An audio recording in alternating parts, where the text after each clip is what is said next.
और बड़ी खबर, लखनऊ में आरएसएस ने यूपी में 27 के लिए कमान संभाल ली है। 2027 के विधानसभा चुनाव के लिए सरकार्यवाह दत्तात्रेय होसबोले की मौजूदगी में 4 दिवसीय समीक्षा बैठक चल रही है। कल वाराणसी जाएंगे मोहन भागवत। 15 दिनों में यह उनका दूसरा पूर्वांचल दौरा है। लोकसभा चुनाव के दौरान बीजेपी और आरएसएस के बीच तालमेल की कमी बताई गई थी, लिहाजा ये संदेश देने के लिए कि बीजेपी और आरएसएस के बीच सब कुछ ठीक है, खुद 2027 के लिए बीजेपी के साथ मजबूती से आरएसएस खड़ा दिखना चाहती है। आरएसएस ने यूपी में 2027 के लिए कमान खुद संभाल ली है। सरकार्यवाह दत्तात्रेय होसबोले की मौजूदगी में 4 दिवसीय समीक्षा बैठक चल रही है और संघ प्रमुख मोहन भागवत कल वाराणसी जाएंगे। रविवार को लखनऊ पहुंच रहे संघ प्रमुख मोहन भागवत यूपी के कई क्षेत्रों का दौरा करने वाले हैं। भागवत खास तौर पर पूर्वांचल के कई इलाकों में जाएंगे। इधर लोकसभा चुनाव में यूपी में बीजेपी को कम सीटें मिलने के बाद राष्ट्रीय स्वयंसेवक संघ सक्रिय हो गया है और एक साथ कई वरिष्ठ प्रचारकों के केंद्र बदल दिए, जिसके लिए आरएसएस के सह कार्यवाह दत्तात्रेय होसबोले ने लखनऊ में बैठक की और यूपी और उत्तराखंड में बड़े बदलाव का ऐलान किया। सूत्रों के मुताबिक पूर्वी यूपी के सह क्षेत्र संपर्क मनोज का केंद्र अयोध्या से हटाकर गोरखपुर किया। अखिल भारतीय सह गो सेवा प्रमुख नवल किशोर का केंद्र प्रकृति भारती मोहनलालगंज लखनऊ किया गया। पूर्वी यूपी क्षेत्र के क्षेत्र सेवा प्रमुख युद्धवीर का केंद्र सुल्तानपुर से हटाकर सेवा भारती कार्यालय काशी किया गया। इसी तरह पूर्वी यूपी क्षेत्र के मुख्य मार्ग संपर्क प्रमुख राजेंद्र सक्सेना का केंद्र काशी से हटाकर लखनऊ कर दिया। इसके अलावा क्षेत्र के पर्यावरण प्रमुख अजय कुमार को काशी क्षेत्र की जिम्मेदारी दी गई। पूर्वी उत्तर प्रदेश क्षेत्र के क्षेत्र प्रचारक प्रमुख राजेंद्र सिंह का केंद्र कानपुर से हटाकर भारती भवन लखनऊ किया गया है। संघ के प्रचारक प्रमुख का पद काफी अहमियत रखता है।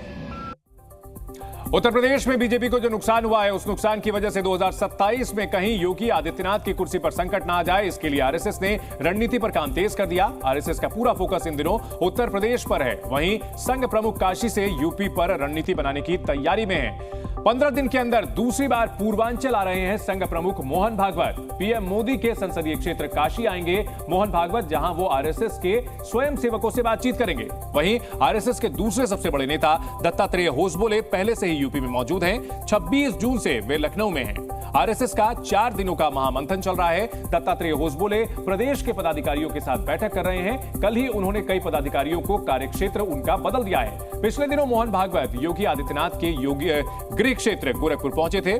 5 दिन तक आरएसएस कार्यकर्ताओं से उन्होंने संवाद किया। बीजेपी को यूपी में 10 साल में सबसे बड़ा नुकसान उठाना पड़ा है। भविष्य में यह नुकसान और बड़ा ना हो, इसकी भरपाई हो, इसके लिए संघ ने अपनी रणनीति पर काम शुरू कर दिया है।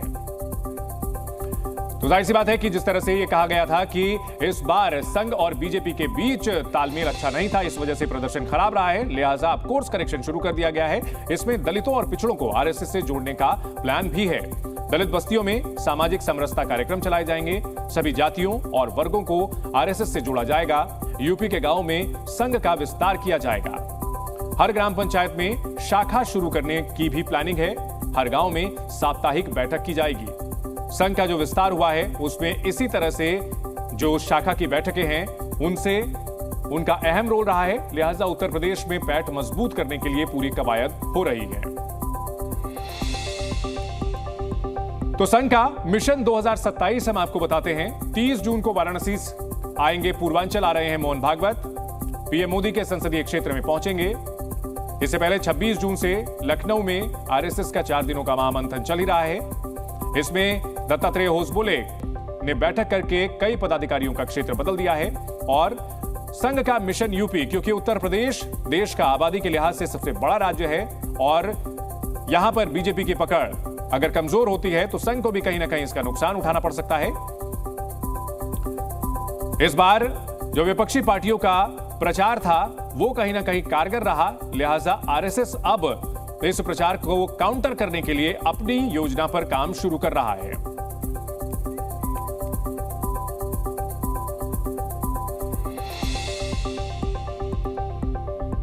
तो चुनाव के बाद एक्शन में है राष्ट्रीय स्वयंसेवक संघ और संघ प्रमुख मोहन भागवत ने खुद भी अपनी कमान संभाल रखी है।